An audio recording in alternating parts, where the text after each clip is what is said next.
Olá pessoal, sejam bem-vindos à nossa aula. Hoje nós vamos estudar o tema cinética química. Isso tem a ver com a velocidade com que as reações químicas ocorrem. Isso porque algumas reações ocorrem de forma muito rápida, praticamente instantânea, imediatamente. Outras reações demoram um tempo para ocorrer e para se finalizar. Existem fatores que interferem na velocidade das reações químicas. Já adianto para vocês que uma delas é a temperatura, por exemplo. Existem alguns outros que nós vamos ver. Garanto que vai ser bem interessante essa aula. Vamos lá, moçada. Então vamos lá, moçada, para a nossa aula de cinética química. É um assunto que particularmente eu gosto bastante e eu espero poder conseguir transmitir esse gosto para vocês também. Então vamos lá, o que é cinética? Quando falou de cinética em física, vocês lembram de velocidade. Aqui também é isso. Só que é a velocidade das reações químicas. Então é a parte ou ramo da química que estuda o quê? A velocidade das reações químicas e, importante, os fatores que influenciam essas velocidades. Por que eu preciso saber os fatores? Simples, para que a gente possa manipular esses fatores e controlar essas velocidades das reações químicas ou usá-las a nosso favor. Quer ver uns exemplos? No cotidiano, existem processos em que precisamos aumentar a velocidade e outros que precisamos reduzir, porque isso é bom para nós. De qualquer maneira, é necessário controlar a velocidade das reações químicas. Como assim, professor? Olha só esses exemplos. Por exemplo, aqui eu tenho um cano sendo corroído. A corrosão é um tipo de reação química que a gente vai estudar lá no terceiro ano em eletroquímica. Só que a reação de corrosão causa sempre prejuízos. Então é interessante que eu diminua a velocidade dos processos de corrosão. O motor. No motor ocorre a queima ou a explosão do combustível. E essa reação, gente, é importante que ela não seja só rápida, tem que ser instantânea.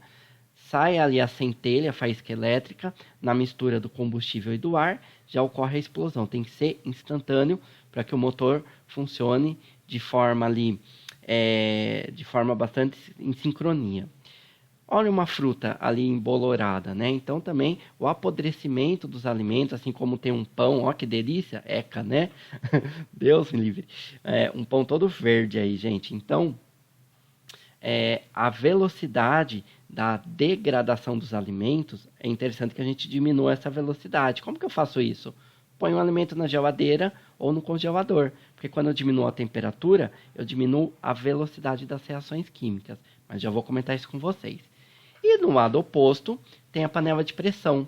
Se você já tentou cozinhar feijão numa panela que não é a de pressão, você viu que demorou muito tempo e não ficou legal. Então a panela de pressão, ela faz com que a temperatura de cozimento no interior dela seja maior, e isso aumenta a velocidade da reação de cozimento, e como consequência os alimentos cozinham mais rapidamente. Quem já cozinhou uma batata na panela de pressão e na panela normal, embora a panela normal também cozinhe, mas na panela de pressão é muito mais rápido. E por fim, eu tenho o airbag, que ocorre uma reação com alta liberação de gás. Quando o carro colide, sofre uma batida, essa reação ela é disparada e essa reação tem que ser instantânea.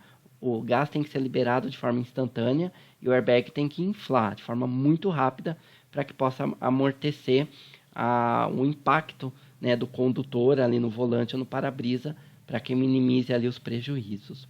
Então, moçada, com todos esses exemplos, eu estou mostrando para vocês por que estudar a cinética química. Porque é importante conhecer os fatores que alteram, que controlam a velocidade das reações, de forma que a gente consiga controlar isso a nosso benefício. Para que ocorra uma reação química, é necessário duas condições que são, na verdade, bastante intuitivas. Mas vamos lá. Primeiro, contato entre as moléculas. As moléculas dos reagentes têm que ter o maior contato possível. E afinidade química, que é a tendência natural das substâncias em reagir. E depende da própria natureza das substâncias.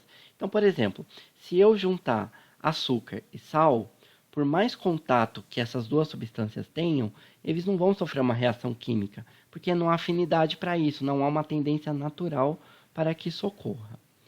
Como as reações ocorrem? Gente, falamos de cinética química, a gente fala de teoria das colisões. As moléculas, para que ocorra uma reação química, as moléculas precisam colidir entre si. É necessário que haja colisão.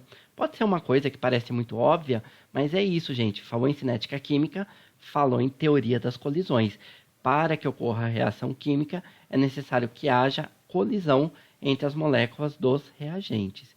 Como dois carros. Imagina, esses dois carros vão se colidir a alta velocidade. Vai lá, pá, ô, batida feia, hein? Olha só, moçada. Então, as moléculas é a mesma coisa. Elas têm que se colidirem violentamente, de preferência, para que haja reação química. Vamos pegar um exemplo. Essa reação. H2, que é gás hidrogênio, mais I2, que é iodo, aquece a 450 graus Celsius, forma HI, 2 mols de HI, que é o produto.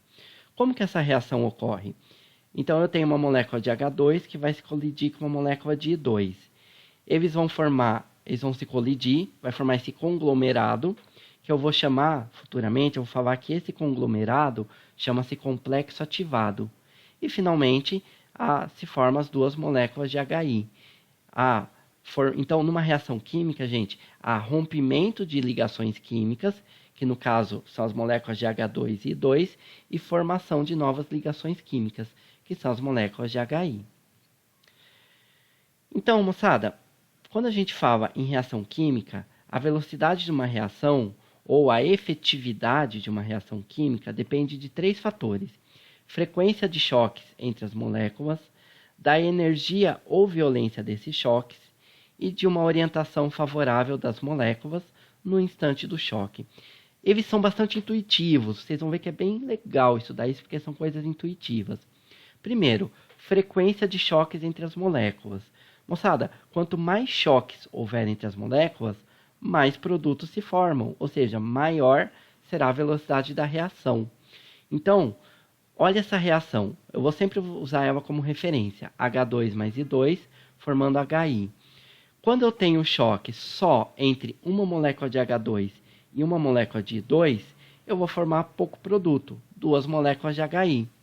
Agora, se eu tiver muitas moléculas de H2 e I2 se colidindo, muitas, eu vou formar também muitas moléculas de produtos. Então, a velocidade da reação será maior. Então, quanto maior a frequência de choques, quantos mais choques, mais moléculas se chocarem, mais produtos eu formo, ok? Basta aumentar a quantidade de reagentes para que isso ocorra. O segundo fator é a energia ou violência do choque entre as moléculas. Então, quanto mais energia nos choques, mais produtos se formarão. Olha só, vou usar a mesma reação química como referência. Moçada, a gente usa um termo que a gente chama de colisão energética. É um termo que a gente usa, que é muito recorrente em cinética química. Colisão energética é aquela colisão que tem muita energia, é uma colisão violenta. Imagina esse carro, deve ser uma Ferrari, nem sei o que é, mas um carro muito veloz, ó, pá, vai muito rápido. Então, para que uma reação seja que ela ocorra de forma efetiva e a velocidade seja alta, eu tenho que ter colisão muito energética. Então, essas duas moléculas que vocês estão vendo, elas têm que se colidir com muita energia, assim, ó, pá, colidiu com muita energia, formou os produtos, ok? E como que eu faço para promover uma colisão energética? Simples, aumenta a temperatura do sistema. Quando você aumenta a temperatura, sempre você aumenta a velocidade de reação. Sabe por quê? Porque você aumenta a energia cinética das moléculas. E se elas têm mais energia cinética, elas colidem com mais violência. Por outro lado, se eu tiver uma colisão não energética, ou seja, com baixa energia, baixa velocidade, a reação não ocorre. Imagina assim uma tartaruguinha. A tartaruguinha anda devagarzinho, olha, andando bem devagarzinho. Se as moléculas se colidirem devagarzinho, com baixa velocidade, com baixa energia cinética, a reação química não vai ocorrer, ok? Que nem a tartaruguinha. Moçada, então, como que, na prática, como eu tenho uma colisão não energética? Com baixa temperatura. Então, em baixa temperatura, ou a velocidade da reação é muito pequena, ou a reação nem ocorre. E muitas vezes ela não ocorre, olha só. Então, imagina esse choque com baixa velocidade, não ocorreu reação nenhuma. Os reagentes continuaram a ser reagentes, porque para que ocorra a reação química, é necessário que na colisão haja energia, que a colisão seja energética. E por fim, o último fator é a orientação favorável das moléculas. Moçada, isso não há o que fazer para melhorar, né, a ocorrência da reação. A reação química só ocorrerá se a orientação das moléculas for favorável para que ocorra a reação. Não é qualquer orientação das moléculas que vai gerar produto. Então veja só, quando eu falo de frequência de choques, é simples eu favorecer essa parte. É só aumentar a quantidade de reagentes. Quando eu falo colisão energética, energia dos choques, também é simples eu aumentar a velocidade com esse fator. É só aumentar a temperatura. Agora, a orientação favorável, gente, é um fator aleatório. Não há o que a gente possa fazer para melhorar isso. Olha só como funciona para você entender. É a mesma reação química que eu estou usando como exemplo.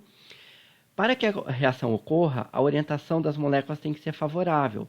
Elas têm que se colidir, no caso dessa reação, exatamente nessa posição. A colisão tem que ser energética e aí se formam os produtos, que é o mesmo exemplo que a gente já viu. Quando ocorre uma orientação não favorável, a reação não ocorre. Por exemplo, imagina que as moléculas vão se colidir nessa posição que vocês estão vendo aí. Elas não estão mais como se fosse de pé uma na outra, estão como se fossem deitadas, né? Elas vão se colidir de uma forma energética. A colisão foi energética. Mas, embora foi energética, como a orientação das moléculas não é favorável, não se formou produto. Os reagentes continuaram a ser reagentes. Beleza, gente? Tocando o barco. Complexo ativado. Isso é uma complementação que a teoria da cinética traz para a nossa compreensão das reações químicas. Gente, eu falei para vocês, sempre falei, que numa reação química tem o reagente primeiro e produto final. Isso é verdade. Mas eu tenho uma coisa no meio do caminho que eu não tinha falado, que é o complexo ativado. Ativado intermediário entre reagente e produto. Então, o complexo ativado, aquele conglomerado de átomos, não é mais reagente, mas ainda não é produto. É um estado intermediário, em cujas estruturas existem ligações enfraquecidas no reagentes, que estão sendo rompidas, e formação de novas ligações nos produtos. Olha só essa reação, por exemplo. O2, gás oxigênio, mais N2, gás nitrogênio, formando 2NO, monóxido de nitrogênio. Olha só, moçada, como essa reação ocorre? As moléculas de O2 e N2 vão se colidir de forma energética e com orientação favorável. Esse estado intermediário que vocês estão vendo é o complexo ativado. É esse conglomerado de átomos, que já não é mais reagente, mas ainda não é produto. Aí vai haver rompimento de ligações e formação de novas ligações. E aí vai formar os produtos, tá ok? Então, o que é complexo ativado? É o estado intermediário, em que os átomos eles se colidiram, formaram como se fosse um conglomerado, um bolinho de átomos. Já não é mais reagente, mas ainda não é produto. Então, moçada, a gente pode representar o complexo ativado, a gente representa no gráfico. Eu falei na aula de termoquímica do gráfico de entalpia, mas aí tem uma complementação para fazer para vocês, que é colocar o complexo ativado. Olha só, no gráfico de entalpia, nessa reação química, eu tinha os reagentes. Essa reação é exotérmica, estou dando essa informação para vocês. Então, vai diminuir a energia, a entalpia, e vai formar os produtos. Olha só, houve uma diminuição da entalpia, ΔH negativo, libera calor. Reação exotérmica. Mas, se vocês olharem ali na reação, está escrito H2 mais I2, flechinha, 450 graus. Precisa aquecer. Espera aí, se a reação é exotérmica, por que a gente tem que aquecer? Sabe por quê, gente? Para a gente atingir o complexo ativado. O complexo ativado, ele é como se fosse uma montanha que a gente precisa fornecer energia para atingi-lo, independente se a reação é endo ou exotérmica. Então, esse gráfico está faltando uma coisinha, que é o complexo ativado, que é isso daqui, ó. Tá vendo essa montanha? O pico dela é o complexo ativado, é o estado daquele conglomerado de átomos. Quando uma reação atinge o complexo ativado, a reação ocorre. Se a reação não atingir o complexo ativado, a reação não ocorre. E tem uma coisa muito importante chamada energia de ativação, que é a energia necessária para atingir o complexo ativado. A energia de ativação é a diferença de energia entre os reagentes E o complexo ativado é essa quantidade de energia aqui. Isso é energia de ativação. E nessa reação química, a gente precisa aquecer para fornecer essa energia de ativação. Quando eu forneço a energia de ativação, eu atinjo o complexo ativado e a reação ocorre. Se eu não fornecer a energia de ativação, a reação não ocorre, por mais que ela seja exotérmica. Legal, moçada? Então, a energia de ativação é uma barreira energética que é necessário ser superada ou transposta para que os reagentes possam se transformar em produtos. Então, num processo exotérmico, deixa eu pôr um caso geral, eu tenho reagentes e produtos, há uma diminuição da entalpia, ΔH negativo, mas está faltando uma coisa nesse gráfico, que é a energia de ativação. Olha só, vamos colocar ele aqui, pronto, agora ele está completo. O complexo ativado é exatamente a ponta dessa montanha aqui, ó, no pico dessa montanha. E a energia de ativação é a diferença entre energia do reagente e energia do complexo ativado. Isso é energia de ativação. Num processo endotérmico, então está aqui o gráfico, há um aumento da entalpia, ΔH positivo, absorve calor, né? Absorve energia na forma de calor. Mas está faltando o complexo ativado. Todo gráfico entálpico, gente, tem que ter o complexo ativado. Professor, por que você não mostrou isso antes? Porque a gente está falando de termoquímica, né? Cada aula eu vou alimentando mais informações para vocês, vou complementando mais. Não dá para fazer tudo de uma vez só, então a gente vai fazendo aula a aula, a gente vai construindo esse conhecimento químico. Tá aqui, moçada. Olha só a barreira do complexo ativado. E a energia de ativação é a diferença entre a energia do reagente e a energia do complexo ativado. Tá ok? Tá aqui, ó. Isso é energia de ativação. Beleza, gente? Muito bem. E caminhando para a parte final da aula, falta só falar, essa parte é bem rápida, porque todo o conhecimento que eu preciso para explicar isso para vocês, eu já falei, eu já construí com vocês. Então agora é só aplicação. Os fatores que afetam a velocidade das reações.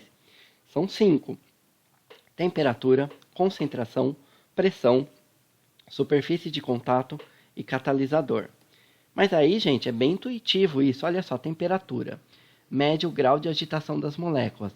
Lembra que eu falei que quanto maior a violência dos choques, mais efetiva é a reação? Ou seja, como que eu aumento a violência dos choques, as colisões energéticas? Aumentando a temperatura. Então, quando eu tenho maior temperatura, há uma colisão com mais violência, com mais energia entre os reagentes, aumenta a velocidade de reação. E se eu tiver menor temperatura, acontece o contrário. Diminui a energia da colisão dos reagentes, diminui a velocidade da reação. Acabou. Reagentes, concentração dos reagentes. Lembra que eu falei que da frequência de choques, quanto mais choques, mais produtos formam? Como que eu aumento a frequência de choques? Aumenta a quantidade de reagentes. Então, concentração dos reagentes. Quanto maior a concentração dos reagentes, ou seja, quanto mais reagente eu tiver, mais colisões haverão e mais produtos se formam. Aumenta a velocidade da reação. E o inverso é verdade. Eu não coloquei aqui, mas quanto menos reagentes, menos colisões, menor a velocidade de reação. Pressão. Moçada, quanto maior a pressão, mais colisões vai haver, né? Porque numa pressão maior, as moléculas elas estão confinadas num espaço menor. Imagina na sala de aula do IFE.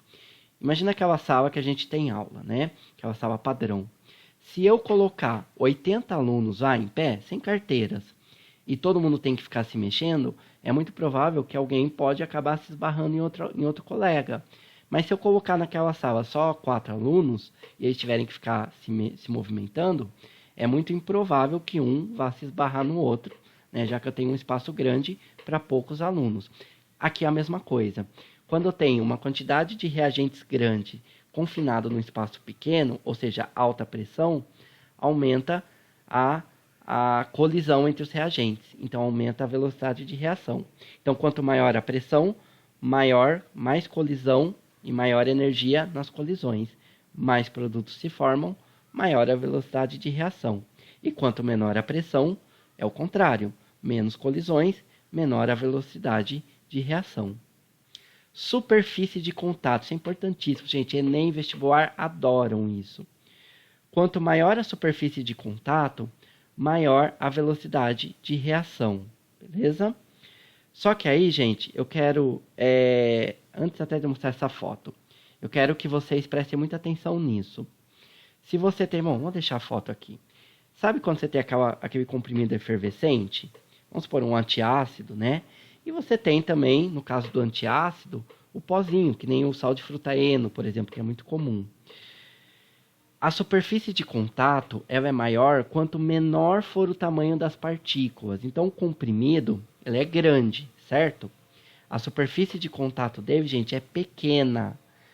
Quando você tem o sal de frutaeno, aquele pozinho, você tem um monte de pozinho, né? Partículas muito pequenas. A superfície de contato dele é grande. Sabe por quê? Porque todos os pozinhos, todas aquelas partículas pequenas, vão estar em contato com a água ao mesmo tempo. E a efervescência vai ocorrer de forma muito rápida. Já o comprimido, o que vai estar em contato com a água é só a superfície externa dele. Toda aquela superfície interna que tem, né, o princípio ativo do comprimido, do antiácido, não estará em contato com a água. Ele vai estar em contato com a água posteriormente, mas quando aquela parte superficial do comprimido se dissolver. Então o comprimido vai se dissolvendo aos poucos, porque só a parte superficial deve estar em contato com a água. Então por isso tem uma pequena área superficial. Já o antiácido, ele tem uma grande área superficial, porque todos aqueles pozinhos, aqueles grãozinhos pequenininhos, estarão em contato com a água ao mesmo tempo. Então, exemplo, eu tenho uma reação aqui de carbonato de cálcio com HCl, forma CaCl2, cloreto de cálcio, mais água, mais CO2. Gente, se eu tiver um pedaço, o carbonato de cálcio é um mármore, tá? É o que a gente conhece comercialmente por mármore. Se você tiver uma pedra de mármore, que nem está aqui, ele vai se dissolver mais lentamente, porque a área de contato é pequena. Se você tiver mármore em pó, que nem no outro lado, você vai ter o pozinho. Então a área de contato é grande e vai se dissolver rapidamente, tá ok? Ó, e eu estou partindo da mesma quantidade de carbonato de cálcio, 10 gramas nos dois lados. Então onde eu tenho a pedra, o pedaço de mármore, a superfície de contato é menor e menor velocidade da reação. O pó de mármore, o pozinho, a superfície de contato é maior, maior velocidade de reação. Beleza, gente? Vestibular Enem adora isso. Então, quando você tem uma pedra, superfície de contato é pequena. Quando você tem o pó, superfície de contato é alta. Eu tenho certeza que vocês não vão errar isso, tá bom? Maravilha, gente. E para terminar, o catalisador aumenta a velocidade de reação, sempre. Professor, existe catalisador que diminui a velocidade de reação? Jamais, gente. A palavra catalisador pressupõe uma substância que aumenta a velocidade de reação, tá bom? Não existe, pode ser que exista substância que diminui a velocidade da reação, mas aí não é um catalisador. É tipo subir para cima. Você não precisa falar subir para cima, que é redundante, porque subir já está implícito que é para cima. Catalisador já está implícito que aumenta a velocidade de reação. Como que ele faz isso? Ele diminui a energia de ativação do complexo ativado. Então, olha só. Importante, ele não altera o ΔH da reação e ele é totalmente recuperado no final da reação. Então, olha só. O catalisador, ele diminui a energia de ativação da reação. Então, aqui eu tenho um gráfico numa reação que está sendo indicada sem catalisador com catalisador. Sem catalisador, gente, sem catalisador, a energia de ativação, ela é grande. Você tem que subir um morro muito grande. Com catalisador, a energia de ativação é pequena. Você sobe um morrinho bem menor. Aí é mais fácil, né? É um esforço menor. Então, o catalisador, o que ele faz? Ele diminui a energia de ativação do complexo ativado. Beleza, moçada? O morro que você vai subir é menor, então exige menos esforço, é mais fácil. E ele não altera o ΔH da reação, isso é importante. O ΔH aqui fica constante, não altera o ΔH da reação. E o catalisador é uma substância que é totalmente recuperada no final da reação, beleza? Então é isso, moçada. Falando mais um pouquinho aqui de catalisador, deixa eu ver. Na verdade, eu estou repetindo aqui algumas coisas, só para reforçar. Aumenta a velocidade da reação, né? Catálise é o aumento da velocidade de uma reação pelo catalisador. Catalisador é a substância que aumenta a velocidade. E o catalisador participa da reação, porém não é consumido na reação. Ele é totalmente recuperado no final. Muito bem, galera. Então essa foi nossa aula sobre cinética química. Espero que vocês tenham entendido, aproveitado. Estou à disposição para tirar dúvidas. Tentem fazer os exercícios e bora lá, moçada. Coragem. Obrigado pela atenção. Até a próxima. Tchau, tchau.